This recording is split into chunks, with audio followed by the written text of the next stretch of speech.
right, I'm going to go junk business ideas. Yeah, I'm going to go one at a time. So don't open it while I read it, while I get into it. Give me your thoughts, okay? Yep. So the idea behind junk business ideas is something that doesn't quite sound good, but it might sound good if you were not in the right mind. So go for it. Yeah, you nailed that on the head. Cool. First, so I got 4 of them. Number 1, Airbnb for pools. Are you tired of sharing the public pool with strangers? Are you looking for more exclusive swimming experience? Well, I've got the solution for you. With Airbnb for pools, you can have your very own private oasis for a day, a weekend, or an entire week. The opportunities are limitless. So is this like you build a pool and then you rent it out to everyone? It's like completely separate from everything? You could do that if you wanted. I'm more thinking the idea of you've got a house, you live in Arizona in the summer, you never really use your pool. So why not let some guys come over and use your pool for, $50 for the day? Yeah, dude, this exists. No way. I just Googled it real quick. It's so swim and then PLY. Basically what you said. Yeah, I've heard about this. I think My First Million's actually talked about this. So bit of a flop on your part. Not gonna lie. I mean, we might need to take this out. That's horrible. I did 0 Googling on this, by the way. This is all just no Googling. So I should have Googled these first to make sure they were real. All right, go into the next one. We'll forgive you if the next 3 are good. Rent a chicken. Go for it. Okay. Now, are you tired of boring old eggs from the grocery store? Do you long for the days when chickens roam free and lay their delicious eggs just for you? Look no further. With Rent a Chicken, you can experience the joys of backyard chicken ownership without any long-term commitments. We'll provide you with everything you need. We'll take care for your feathered friends. We'll include a coop. We'll include feed, water, you name it. When the rental period is up, send the chickens back to us, and we'll take care of it from there. This is kind of funny. I think you have to have yard. You have to have grass in the backyard. You probably have to have like certain things. I don't know. You have to have a place for them to go, right? Or do you just keep chickens in a coop? I don't know how it works. Yeah, I mean, I think you just keep chickens in a coop. I don't think you need a ton of space. This is kind of cool. I like it. I think if you have someone deposit, like in case of anything goes wrong, like at the beginning, and then at the end, like we'll pay you back whatever your initial deposit was. And I think this is kind of fun. Like I think lots of people would love to have a chicken for like a couple months. I'm all for this one. This is a 9 out of 10 from me. Yeah, I think so too. Dude, I think it'd be fun. I think this is one of those things that's like not practical at all. Like you definitely are not getting any value out of it. But if you have like young kids, like this would be a sweet like school project or something like that. You ever heard of not have you ever heard of, but you can do like puppy, not adoption, puppy foster care? I don't think so. No. Have you ever heard of that? No. So yeah, I mean you can do puppy foster care, doggy foster care. Like people will have dogs who live with them to train, but not even just to train, just so that there's one less dog in the shelter and you have like a little spot, and then people know it's okay in the house, and you can give like a little testimony to whoever ends up adopting him. Yeah, I mean I think you can go through this with all the animals. You can do rent a cat, get a cat, for 60 days. I like this idea. Yeah, I actually think it's good. I think it's good too. Sounds like a pain though. Like I definitely don't want to be the one running this. I can have dead chickens. Yeah, that's what I was gonna say. Like no one's gonna take care of them because I don't care. It's like whatever. Yeah. For sure. If you go into cats or dogs, you might have some issues with people who abuse animals. So yeah, maybe I'm bumping you down, but I still like the chicken. All right, last 2, not as drunk ideas. These are just kind of normal ideas, but they're still good. One of them might exist. Both of them could exist, I guess. Okay, third one, houseplant subscription. So are you tired of feeling like the only living thing in your apartment is this sad little succulent on your windowsill? You want to bring some life to your space without having to leave the house? Look no further. With our monthly subscription service, you'll receive a new green friend delivered straight to your doorstep every single month. So this would be cool for someone like my girlfriend who likes plants but sucks at taking care of them. Like she's the worst. She can't take care of her plant. You can get some cool plants that maybe won't live that long, but we'll send you a new one every month. No worries. This is hilarious because all I see is like a branding opportunity to be like, kill a plant and don't feel bad. You'll get a new one next month. Yeah. This is a prescription to kill plants every month. Absolutely. That's pretty much what it is.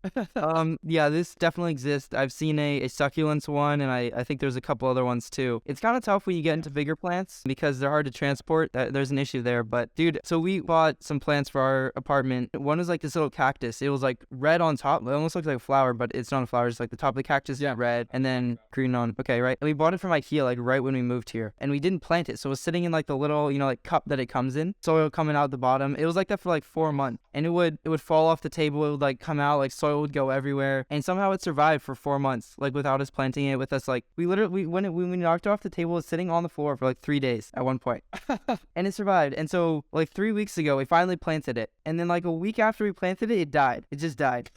It survived all of that and died, and it completely like deflated and like completely, yeah, it's done for. But I I think maybe you could do this with cactuses, because they're small, more durable, and Yeah. yeah. Dude, the thing is definitely exists for cacti and succulents, but I've looked into this because my girlfriend likes plants. So I was like, oh, it'd be cool to get her like some plants for her birthday. Well, dude, plants require like pretty intensive care. You've got to actually commit to it, which she would not do. And so I was like, dang, like it'd be nice if I could get some of these like cool little flowers or cool little like tree plants without, I don't know, without feeling bad. How do you not feel bad? What? And yeah, it doesn't take out, I guess it doesn't take out the feeling bad part, but like, I'm not going to buy a plant. I don't know. Again, I was drunk when I had this idea. For sure. Okay, well, let's hear the last one. Okay, last one, marketplace for custom-made furniture. Okay, now are you tired of settling for the same old boring furniture that everyone else has from IKEA? Want to add a little more personality to your home decor? Well, good news, my friend. With our custom-made furniture marketplace, you can turn your wildest furniture dreams into reality. Want a bookshelf shaped like a T-Rex? No problem. Coffee table made out of recycled bowling alley wood? No problem. A chair that doubles as a secret bookcase? We've got you covered. Just submit your design and let the bidding war begin. Our network of craftsmen from around the world will compete for the chance to bring your vision to life, and you'll get to sit back and watch as your personalized piece of furniture takes shape. I love how you said chair that turns into a secret bookcase. Oh wow, yeah, that made no sense. I like this. I think you can't ship around the world. It has to be local people. If you do it like that, I think it's really nice, because people understand how the marketplaces work, where it's basically like, don't get scammed. Like, it's on you not to get scammed, basically. And I think people understand that, so it could work. And I don't think something really exists like this. And I think it would be it could go viral, right? Like, wow, look at this custom made furniture I just got. Wow. Only this price, made locally. Yeah, I think this is cool. Yeah, I think it'd be cool too. I think there's like a couple problems. One, I think for the most part, like it'd be pretty expensive. Like people who do like handiwork like this with wood, they're obviously not buying tons of wood. Like, they're not buying wood in bulk like these massive manufacturers. So I think it'd be pretty expensive. So that's, kind of problem one. And then two, yeah, it's gotta be local. Like you can't ship a T-Rex shaped bookshelf, across the world. Yeah, I think it would work though, even if you just have the more expensive people. I mean, focus on the big cities. I like the idea, and I love how you made them each kind of a little bit cringy, like a cringy ad. Yeah, Tired of feeling like blank. How long did it take you to come up with these? Is this tough, or was this like off? Just you were walking around thinking of these? No, not hard.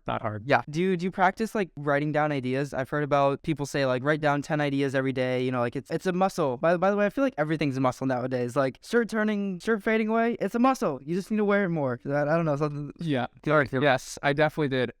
My freshman year of college, I was like kind of in that phase where like watch these YouTube videos and like, I don't know, like how to be good at business.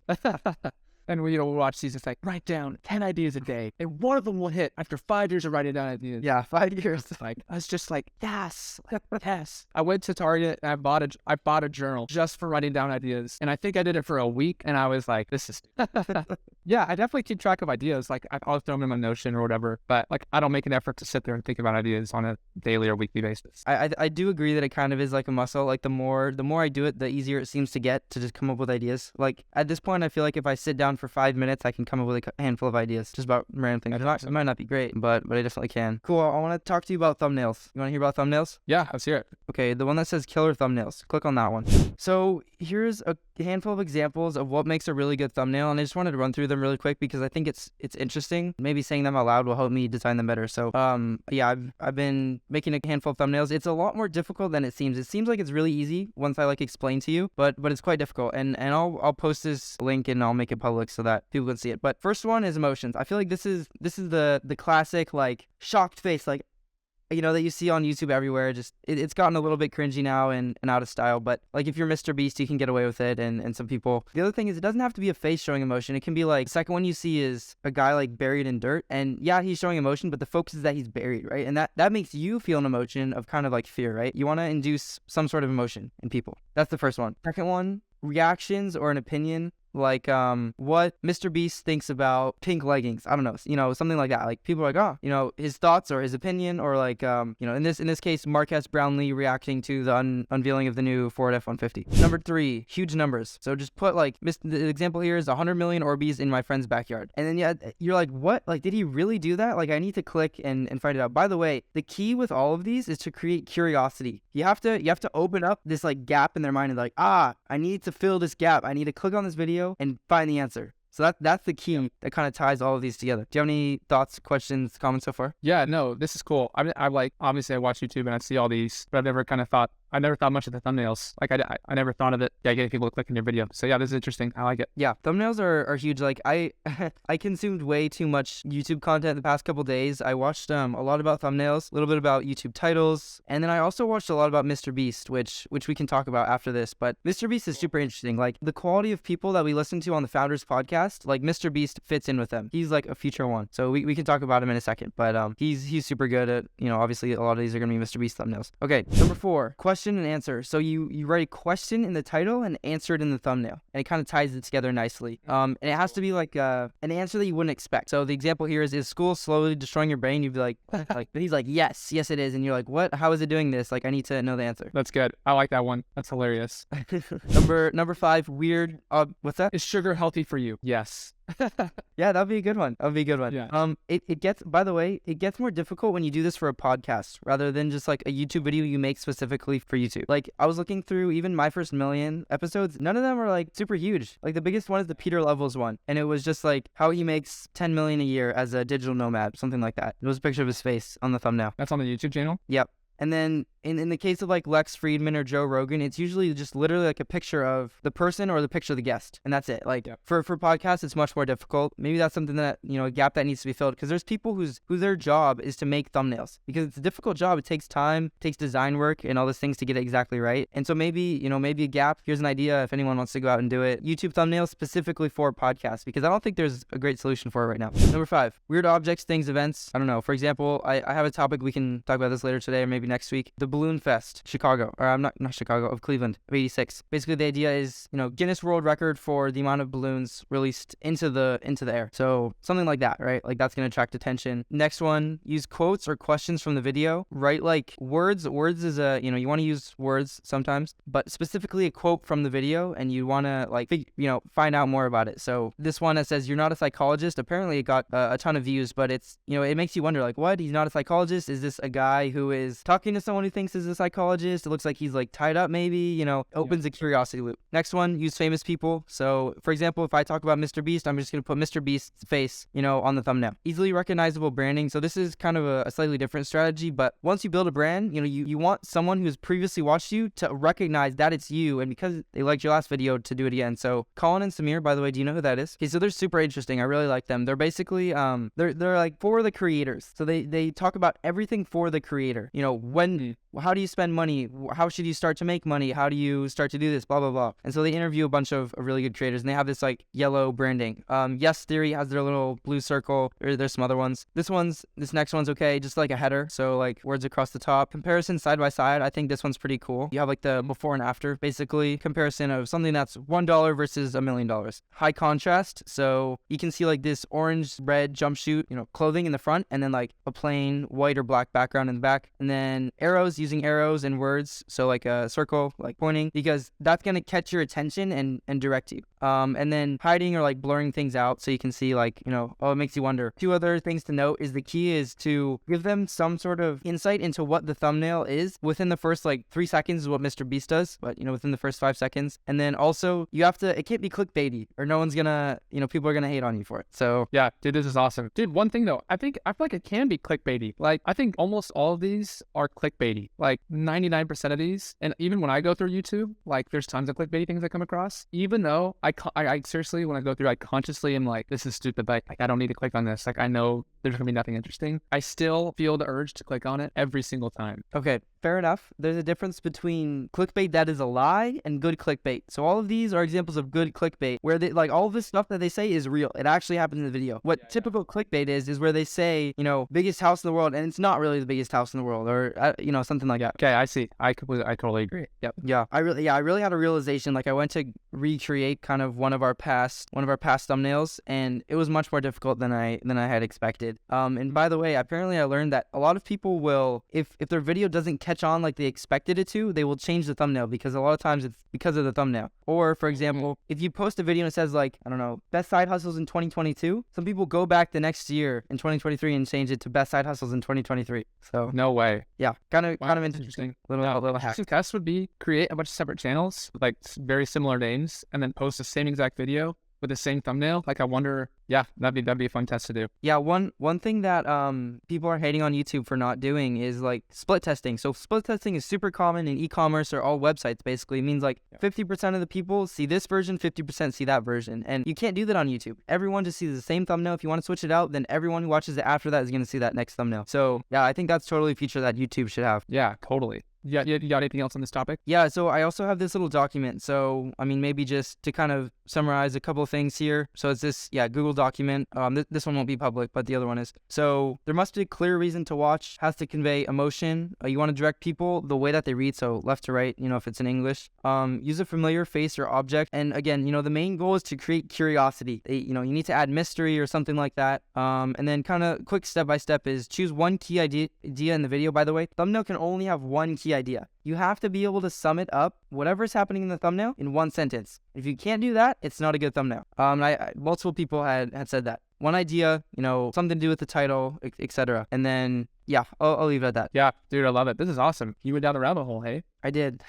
Watched a lot of videos. Yeah, geez, I love it. Sweet. Hey, I wanted you to hop into the Balloonfest 86. That's got me hooked. You mentioned it in that too. Okay, have you heard anything about this? No, nothing. Okay, so in 1986 in Cleveland, some charity decided to release 2 million balloons into the air, and this was going to be the world record at the time if they had did this. It ended up being around 1.5 million because there was a storm coming, so they released earlier, and I still think at the time they were world record. What basically happened is they had a ton of teenagers, volunteers, like underneath. Supposedly they were filling 2 a minute, and then they would release the balloon, it would fly up and get caught underneath this net. So there's this huge net. Like if you look up a picture of it, it's really impressive actually. Just this massive net with a ton of balloons piled up, and then at one point they all let it go. What happened was they released it. I'm probably not telling the story in the best way. I could have done this better, but they released it. So they released 1.5 million balloons. Going crazy. People on the TV, like you watch the documentary, people are like, oh my gosh, this is the craziest thing that's ever happened to Cleveland. Part of the reason they were doing this is to draw attention to Cleveland and make it seem as like the new city. So I guess it wasn't. People were like, Cleveland's like kind of back then. But I think they were doing this to kind of be like this is the place to be. That's what happened. What happened was because of the weather, a lot of the balloons deflated earlier than they were supposed to, and so they went back down to earth. And so Cleveland's right next to Lake Erie. 60% of the balloons landed on Lake Erie, where they were only supposed to be about 10%. So just this massive, 60% of 1 million, right? That's a lot of balloons. Don't do public math, but that's a lot of balloons. The worst part is that the day before this, 2 women had called the police or whatever, Coast Guard, and said, hey, our husbands were out fishing and they haven't come back. Can you please go search for them? Like they've been missing for enough time, please search for them. And so the Coast Guard goes out and is searching for them. There's no chance for them to find them because there's hundreds of thousands of balloons that are sitting. So you can't possibly see a floating head or anything like that. So they found the boat and it was empty, right? And then fishermen ended up dying, the 2 guys, and so the 2 wives sued the company for $3.2 million. I don't know how much they actually got. They settled for some amount, but that's how much they were suing for. And then also some of these balloons landed on a pasture and spooked some horses. They sued the charity for like $100,000 and they settled as well. So pretty crazy story in my opinion. That first, can you imagine people releasing a ton of balloons into the wild nowadays? Oh my gosh, dude. You would get canceled so hard, so fast, right? Yeah. This sounds like a horrible idea. Like, this sounds like a joke. Does that sound real? But yeah, it's something that would fly, I guess, back in 1986. That's hilarious. Yeah. Like, as if the government was behind this. I'm sure the city of Cleveland was like, yep, this is it. This is the idea. Probably. Wow. Yeah, this is crazy. Good find. How'd you find it? Yeah. How did I find this? I don't even remember. This was when I was going down the rabbit hole of YouTube videos. I was watching some channel that does like VFX. So they're like visual editors. So they, for like movies and videos and stuff. And they have a ton of funny videos, and somehow I ended up on this after. By the way, part 2, this is kind of scary. Part 2 is the Schlitterbaum water slide. Have you ever heard of this? No. Okay, so this is in 2018, I think it was, based on the date.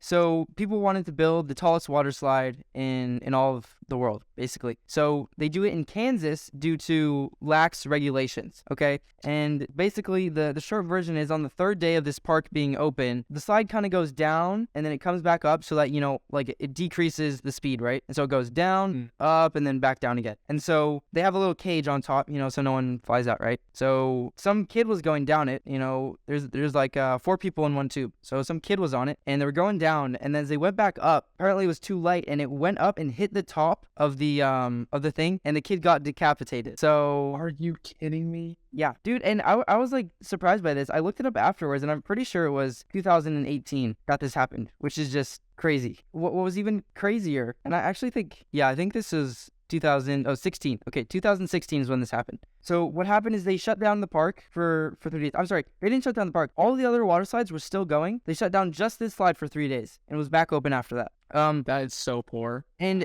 at the end of this video, they showed like some, I don't know, Kansas dad pulling up with his kids. They were like, "You sure you want to still come? Like what happened?" He was like, "Yeah, we heard about it, but the kids were excited. We thought we'd come by." And then he brought flowers for the kids. I thought this is crazy. Like, this is something I would expect to happen, back in, I don't know, 70s, 80s or something like that. But in like 2016, this is crazy, dude. Yeah, dude, that's insane. Jeez. Dude, Yeah. like, I can't, the fact that they like opened the ride back up is unreal. Like, that is, I don't know how they got away with that. Also, what's even crazier to me is how did they not shut down the whole park, honestly, indefinitely, but how do they not shut it down just for a few days, like at least, or I mean, I would think weeks while they like investigate. That's crazy. Yeah, it's Kansas. I mean, that's, they built it in Kansas because there was lax regulation. So lesson learned. I mean, I'm never going on a water slide in Kansas, I guess. Yeah, wow, that sucks. Do you know if the family got any money out of it? Dude, I don't know. Off the top of your head, can you think of any other like crazy situations like this? No, I mean, I remember seeing Like these two? Yeah. like, I think I saw like a year ago in Florida, maybe it was Florida, California. Those like rides where it's like a circle and you've got people lined up all the way around, like just in like a normal seat, and then it shoots up to the top and then you like free fall. Have you seen that? Yeah, I think so. Yeah. I saw a kid, like, I think it was like last year, maybe 2 years ago. Like, I don't know, his thing just came undone. So he literally like actually free fell and he Oh died. my gosh. Yeah, once I saw that, it made me a bit nervous. I was like, dang, like, so now when I go to those kind of parks, like, yeah, I'm a bit skeptical with rides. Yeah, dude, like they're fun, but they're not that fun. They're not that fun. So yeah, it makes. No, you go ahead. I was gonna say, like, all these things we theoretically trust, but it makes me wonder, like, oh shoot, am I putting my faith in the wrong thing? Should I be questioning this? So Yeah, I feel the same way. Every time I go, I always look at like who's running these rides. I'm like, dude, this is like, a teenage kid who just like happens to live in the area, hates his job. He's like on his phone texting half the time. exactly. While he hits, possibly the end of my life. Yeah, it makes me nervous. Yeah. Okay, dude, I wanted to talk about this guy that I met in my neighborhood back in Arizona. So he told me he is he graduated from some California school and was really good at golf. So he was pursuing professional golf for a little bit. But then he was like teaching, to make money. So he was doing pretty well with that. And then after a while he realized, okay, this isn't it for me. So he decided to go into sales. So he went into sales. He was doing pretty well. So he worked for Netscape. Have you heard of that? Mm-hmm. So it's part of Oracle, and to be honest, I don't understand completely what they do, but it's something to do with data and basically like it's a really big need. Whatever they feel is really important, and a lot of companies pay for it. So that's pretty poor of me, as you like to say, that I didn't research that better. I looked it up, I just don't remember. And so he ended up getting hired for a startup. So doing like chief of sales, chief of marketing, stuff like that. Definitely doing sales and like setting up a sales system and sales team. So I was like, okay, this is gonna be a really interesting conversation. And but the reason I wanted to bring it up now,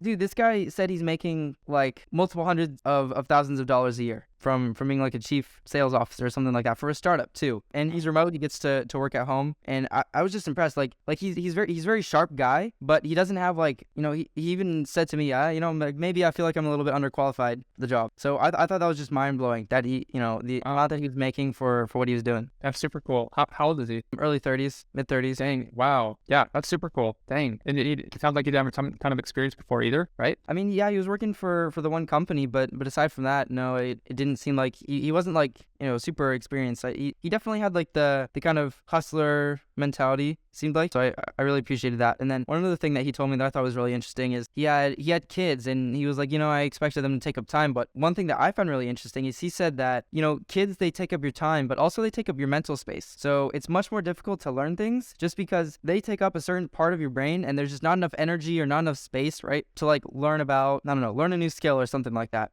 I thought that was really, really interesting and made me, think about like, I'll have to consider more, in the future sometime, but I'll have to really think about whenever I want to have kids, because it does have an impact aside from just the physical time that they take. There's it's more than just the direct impact. Yeah. Wow. That's super interesting. I think it sounds crazy just because like in the normal world to move up to a spot like that, like somewhere in the C-suite, like an executive level, is like pretty difficult and takes considerable amount of time. But I think that's what's cool about sales. Like, and I think you feel similarly. Why part of the reason I want to get in sales is because it feels like it's one of those, like, you're promoted very quickly. Like you can work your way up real quick, which yeah, it's huge. Yeah, I agree. Yeah, you have some good years ahead of you, I think. Yeah. You're set up. Yeah, I hope so. All right, dude. Yeah. So I wanted to say we can either do the James Dyson book. Yeah, so I have like 13 minutes. We can do the James Dyson book, which I finished. It might not get through the whole thing. I think that's totally fine. Otherwise, we can hop to one of yours. I'm really curious about what this Vooks thing is. So maybe we go with that. We can do James Dyson next week. Yeah. I can make it. This one's pretty quick. Okay. So this is a cool company. Have you heard of it? Vooks? No, I haven't. Cool. If you click on that link, it'll take you there. Okay. It's basically a few guys got together and they basically took kids storybooks and kind of brought them to life with like animation, narration, like engaging music, sound, read along text, which I think is really cool. I think that's kind of like the model for like YouTube, TikTok. That's what captivates us, in these videos. It makes it kind of addicting. So it's cool. Like they basically took this like principle that I think is like kind of bad. It hooks people for bad reasons, and have like applied it to storybooks for kids and like hooks kids for like good reasons. So super cool. They raised $35 million in 2020, but they're only doing like, as of 2022, they're only doing $380,000 in revenue. So what? Struggling. Yeah. Ooh. They're not doing well. They've got 47 employees, so the revenue per employee comes out to like $8,000 per employee. So yeah, really bad. This is like, I want to bring this up because I think this is an awesome idea. Like, I think it's a really cool idea, but it's really poorly executed. Can I interrupt? This kind of, yeah. So what exactly do they do? Is it like visuals of the book? Like, do you have the book at the same time, or do you just watch whatever this video is, or is it like interactive? Can you explain more in depth of how it works? Nope. So you can just watch. So it's basically, and I'll get to this in a second, it's basically just a YouTube video. So it's like, it'd be like me watching a YouTube video on a storybook. There is a real book, but you don't need to have it in front of you. And it's just like the characters are animated, they're speaking, like they're the ones narrating the book. And then also it's got like read along, it's got like little sounds and noises in the background, right? Yep. Yeah, but that's like exactly my point. So they have a website where they post all this stuff. You can like read some books for free, but most of it is paid, so they get subscription based. But dude, it's basically a YouTube video, and there's tons of YouTube channels that do like something very similar. Maybe not to the quality that these guys do it, but something similar. Yeah. And I think they went about this in the worst way possible. If I were to start this, because I think it's a great idea, I would go do something like this. I think it's super cool. Like, just go post on YouTube and go post on TikTok. If you have good content and you have engaging content, yeah, obviously that your 20-year-olds aren't going to engage, but you're going to have tons of like 8-year-olds and 10-year-olds who are already addicted to TikTok and YouTube who are watching your good content. You can make a substantial amount of money, and you can be a one-man show. 47 employees for this it doesn't just sound, it is ridiculous. Dude, what do you know about Cocomelon? Yeah, not much. I think we've talked about it once or twice before, but I know they're killing it. Yeah, I think they're like these guys, but on steroids, except they kind of did what you did, I think, or what you just mentioned. They have YouTube videos, they have, I don't know if they might even have TikToks for all I know. And actually, so I think it's in English, but they like translate it to a ton of languages. As far as I know, my girlfriend's niece is Polish, and she speaks a little bit of English, but mostly Polish, and she watches it sometimes. So yeah, I think. And then from that, you can sell books. I mean, you can sell plays. Like, I don't know, when I was younger, my family went to like a Dora and Diego play, like live events. That's cool. Things like that. So you're right. I mean, if you create like something successful like this, there's a million things you can do. Merch, toys, like all this kind of stuff. So yeah, I'm not,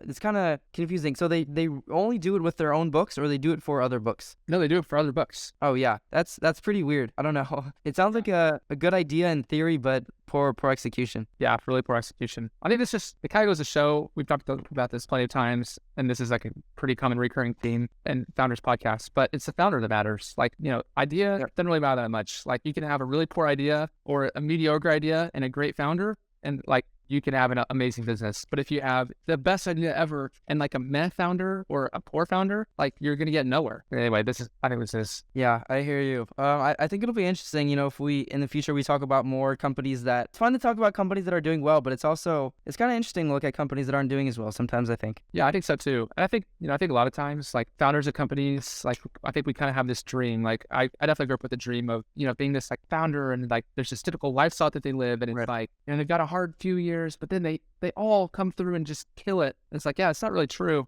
There's even a lot of like really talented founders, and maybe one day eventually we'll kill it. But there's a lot of talented founders who found really cool companies on really cool ideas. And maybe it's just bad timing. And they end up, even though they founded this whole company and spent years pouring into it, a lot of times they don't have an exit. And they end up making like little to no money and have wasted like all this, time and energy. Yeah, I think it's good to be aware of that. Yeah, that makes me think of something that kind of a trend I've seen on Twitter lately, where all these like course guys are hating on SaaS guys. So SaaS product takes lots of years to build. You have to fundraise. You have to really find product market fit, be successful multiple times, beat your competitors. Like it's very difficult to have a company that has a good SaaS product be successful, and then at some point you exit and you're not even working there anymore, right? Like these are all difficult things to do. All these course guys are hating on them being like, course guys can make $100K a month pretty easily, and there's not all this hard work. So I think it's interesting to think about that. Like, what are the different options? And actually, I wanted to, I'll use that kind of as a tie-in to one thing that I've been thinking about. So yesterday I went to a networking event. It's this Hackers and Founders. Maybe I've mentioned it before. It's this one that I like to go do in Amsterdam. So I wanted to pick out a couple guys, and I was there for like 3 hours, and I talked to very few people, which is kind of bad on my part. I should have cut off some of the conversations earlier, but I talked to a couple of really interesting people, and so I wanted to bring up this one. He does, this guy runs an agency, and I meant to ask him how many employees he has. I don't know. I don't think it's a ton. If he does, maybe he has contractors working for him. Basically, it's LinkedIn marketing agency. So what that means is you're a company selling B2B. Usually, maybe you're selling to customers, to consumers, but his model is focused on B2B. So he said he charges $3K a month for a minimum of 6 months for each client that he has. And then he said, generally you want to have at least $2,500 in ad spend for this to make sense, right, for you and for you to really see results. He basically said, I was asking him, we can talk about exactly what he does, but I think it's more interesting to me was how he started and how he did it. So I was asking him, like, what's your plan for the future? And he was like, oh, dude, maybe do some other stuff, but I want to hold on to this forever. This is a cash cow. And I was like, okay. I believed him that he was making money. He was wearing like a nice sweater and some nice little bracelets. I believe him. It was was making good money. I think he's been doing it for maybe 3 years. So not a super long time, honestly. He was literally just, it seemed like it was not super hard. And so I was just thinking in my head, like, oh my gosh, I need to be doing this. Like, he's saying this is a cash cow. It's easy. Bingo. Like, what else do we need? My kind of idea is, and this is stolen from a podcast called Limited Supply, where they talk about e-commerce. So one of them's kind of a consultant. The other one's more of an agency model. Basically, you go in and there's this platform called Klaviyo, which sends out all the emails for e-commerce where you're trying to get people to buy a product from. And there's lots of like little optimizations you can do, but most e-commerce owners don't have the time to like go into detail. And so if you have someone who's in detail, you can make e-commerce owners a lot of money, as long as they're a decent enough size. So he basically said, as we've talked about before, first customer is always the hardest. He was like, you know what I did? He was like, I just looked at it. I said, I think this will work. I made a slide deck. And I basically just went out and I cold called people or whatever. Yeah, cold called people is how he got his first customer. Was he like, yeah, like I think this will work? He didn't say that. So, that was him making it. And then he went to present to the guy. He was like, this is what we do. This is exactly what we do. And this is what you're going to see in the end. And they're like, oh yeah, sure. I don't know how many people he had to talk to, but it worked. He got customers. And then he said, after that, then he could use his own product to get more customers. So that's something that's really nice. And I think a lot of these marketing agencies work the same way, where you can use your own product to get more customers. So yeah, I'll stop there. I've talked a lot. What do you think? Dude, that's cool. Yeah, I love it. I love like agency business model. Yeah, I'm trying to, this is a bit different. I'm trying to get Jada to go out and do something similar. Like my girlfriend, she does graphic design. She works for a marketing agency. They kill it. I think she could kill it. I think it's a great business model. I think it's pretty flawless. Once you get a few customers, I think it's pretty hard to mess it up. Yeah. Are you considering going down that route? Yeah, I think so. Right now, actually, I was talking to Oscar, and he was kind of asking me, like, what do you think your next, like, what is your general path forward for the next 6 months, the next year? And I was like, yeah, next 6 months, definitely like working, gaining skills, but maybe like a year and a half is when I see myself like really, I have enough money where I can go out and invest in and start my own thing. But, if I have the time, then I think if I was going to do anything, it would absolutely be a consultancy or an agency. I was thinking about it all night, all morning until we got to this call. And it's crazy. You talk to a handful of these people, because I've talked to guys like this before where they're just like, yeah, like I just do this. What? Like they pay you how much? Yeah. And Yeah. it's crazy. Like if you mix like 2 skills or 3 different skills, then yeah, you're getting a point where there's demand from some people who are willing to pay you a lot of money. So it's just a matter of getting there, right? Yep, agreed. All right, dude. That was a good one. Yeah, cool, dude.